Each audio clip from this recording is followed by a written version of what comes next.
But I Yeah. must say, I was disappointed that you didn't submit your Aliens boss from the PS3 because that was incredible, man. Yeah, Yeah. I've been thinking about creating that, but that level gave me so much heartburn that it's sort of like, as much as I love it, I'm like, you know what?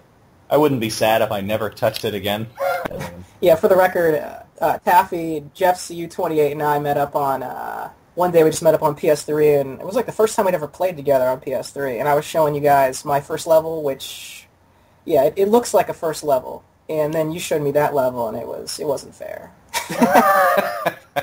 well, we all had that unique first level experience, which I really admire you for keeping your first level on there, and it's kind of something I think a lot of the more established creators should do, is follow that lead, because Well, it's I may nobody's born knowing how to do this stuff. You have to figure it out as you go. yeah, I may have gotten the most messages like on Little Big Planet Central about like of anything might be about why the heck is that level still up there. So I've considered taking it down many times, but whatever. I mean, what's it? It's not going to hurt me. So Didn't you say somebody said something about you'd have your crown taken away because it was so bad? and that was actually recent. When I got back from China in like July, someone had said that. So it's like a year and a half after I made it. I can't believe people are still complaining. So everybody's going to want to see it now. So for the record, what is the name of the level? Oh man, Freeing the Monster 2.0. And that level is terrible. So if you go check it out, don't go into it thinking it's something I'm proud of. But I mean, It's when I made that level, I was so excited. I still remember how excited I was. I can say that it's really funny. So everybody should definitely go check it out. And I then for actually, my I would first, say probably nobody has put that many sponges swinging in one area. I think it might be true because I've also never seen a creature eye that big.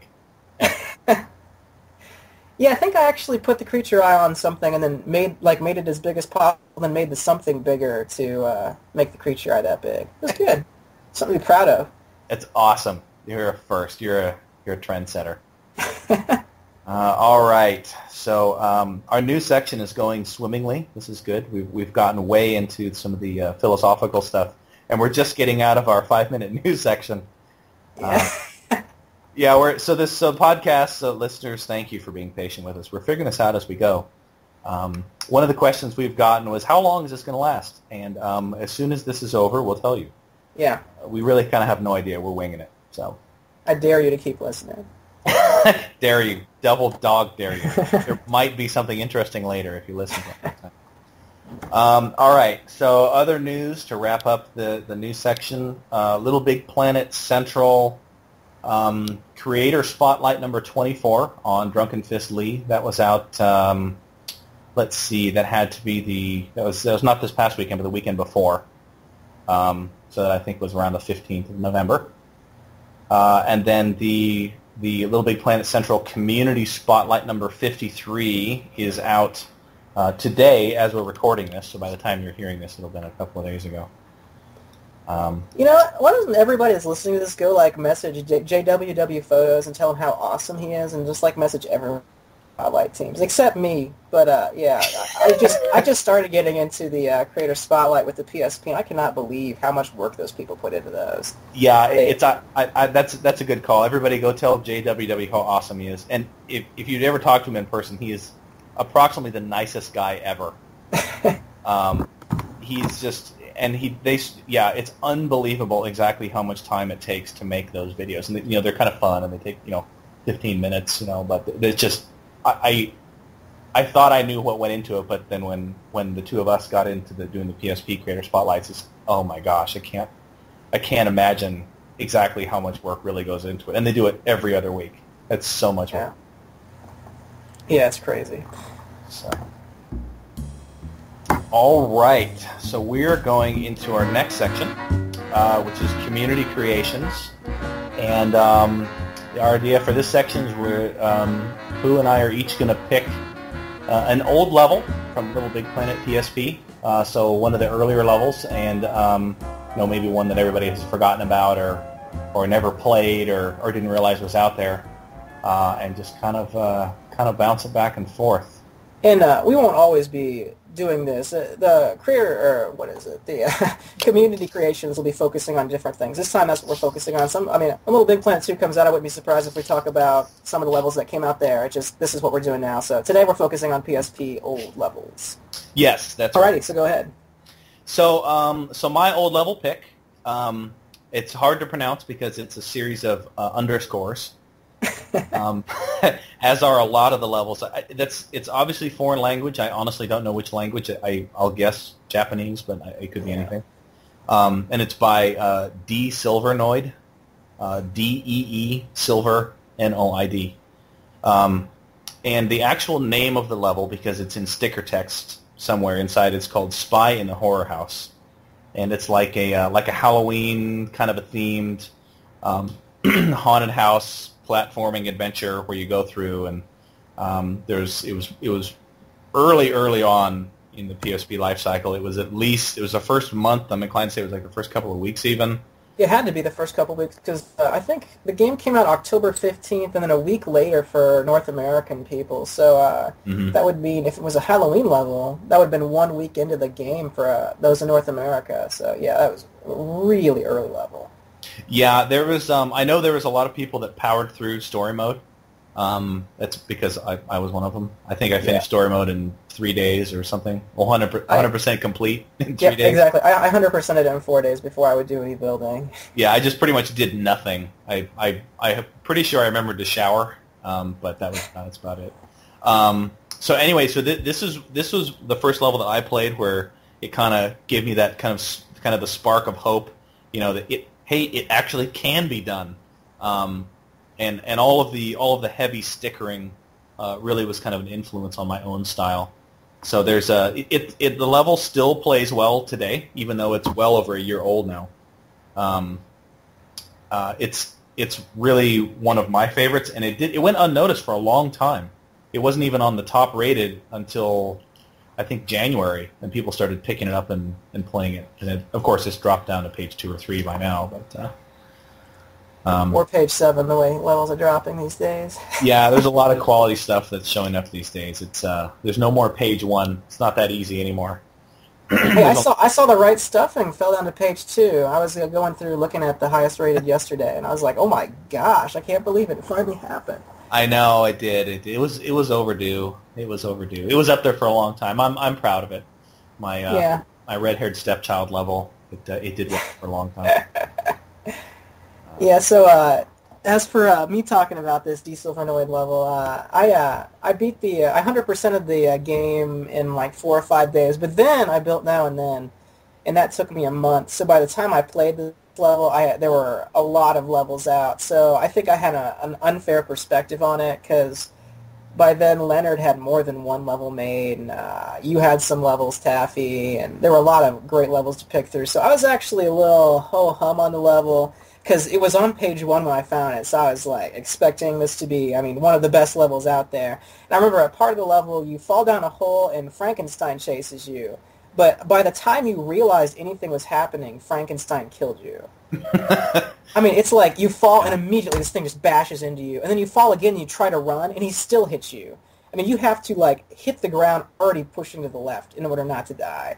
And I don't know. The level was challenging before that, but once I hit that point, I was just like, this guy is just trying to irritate me. So yeah, it's the good old cheap deaths, right? Yeah, it's you know what it is. It's when you play the level a bunch of times, it flows nicely because you land and you're like, oh my gosh, I have to hurry. But when you know it's coming, you can do that, and that's kind of a classic symptom of getting too involved in your level. It's like you're play testing it, and you play tested it so many times you forgot how hard it was the first time. And to you, it's normal, but to people that are playing it have no chance, right? They don't know what's coming. I can't be too hard on them because then I wasn't. It was really hard to have people test your levels because on PS3, you just invite someone in, you follow them around the level, and you see what they do and fix it based off of that. But nobody was having anyone test their levels other than friends, if they were even doing that. So, I could completely understand how he could have built it like that, but at the same time, that didn't stop it from being any less irritating. And at this point, people are getting very good at, on PSP, even passing levels back and forth, making sure that the level plays smoothly for people who don't know what's going to happen. But man, back then, there were some really nasty issues in some levels. Yeah, there were some bad ones. There were some really bad ones. There was what was it? Jack of Course's second level. It was I think it was Clambering Crawlway, and he did the whole level out of blocks when there was the drifting issue. Kudos to Jack, as if he needs kudos since he works for Media Molecule now. But he's actually the one that taught me how to fix the drifting issue. And I mean, I had some bad nights.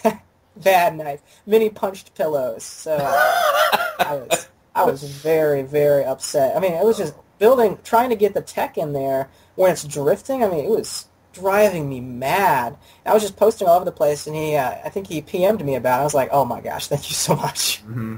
Yeah, that was a big find. The thing I kept gluing switches to the background.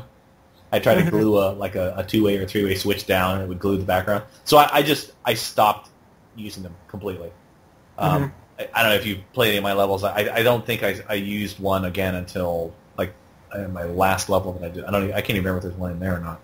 I just kind of avoid them. I said that's it. I'm not ever using one again. That's it. I've had it.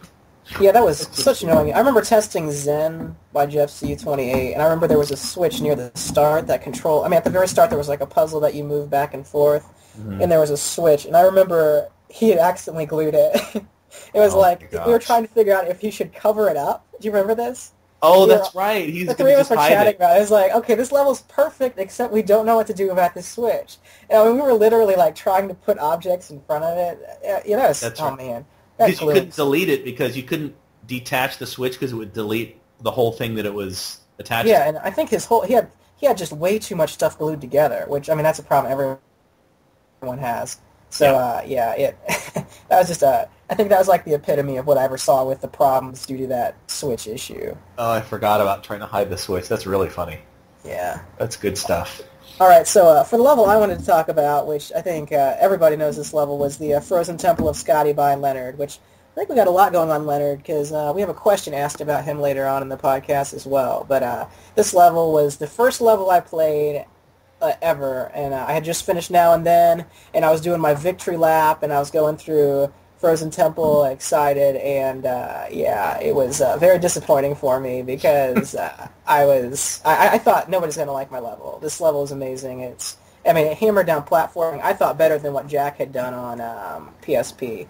So I was very sad, and he did awesome with layering. That was the first level I remember on PSP that actually had layering that was really good. So Well, he was that kind of layering, and the way that he sets up the platforming. I don't know. I'm not sure. His levels seem to be approximately twice as long as everybody else's. Yes. I still haven't totally figured that out because it's not all backtracking. I did the ice cave section in my Empire Strikes Back level is actually it's one step shy of a complete rip off of Frozen Temple of Scatty. That's how much I like that level. Just awesome stuff. It's the platforming with the story and the scenery, and it's the package. It's really awesome. So I don't have anything to argue with on this one because I agree that it's awesome. So everybody go download it. So, all right, it's agreed. Awesome level. It's agreed. Okay. Stamped. All right. Moving on to our next section. We've got our what I have here is a tentative name because we literally just didn't come up with anything better. So it's called the topic of the podcast. So that I think that might be a really lame name that changes very soon. But for now, that's what it is. What is more important in a level? Story, scenery, originality, or gameplay? Yeah, and I was I started a reviewing service on LittleBigPlanet back in like March of 09. Wait, 09. Yeah, so that was just a few months after LittleBigPlanet came out on PS3, the original. Mm-hmm. And I know Bloodhound, who's the administrator over at LittleBigPlanet, and I were trying to figure out what to rate levels on. These were the 5 things we came up with. And one thing that I never noticed people reviewing on, and I still have never seen anybody outside of LittleBigPlanet review on originality. And I mean, to me, that is the most important. I mean, gameplay's awesome. But it's usually good gameplay now is just copying off of someone else that did good gameplay. And scenery, I mean, especially on PS3, scenery is just looking incredible. It doesn't really across the board.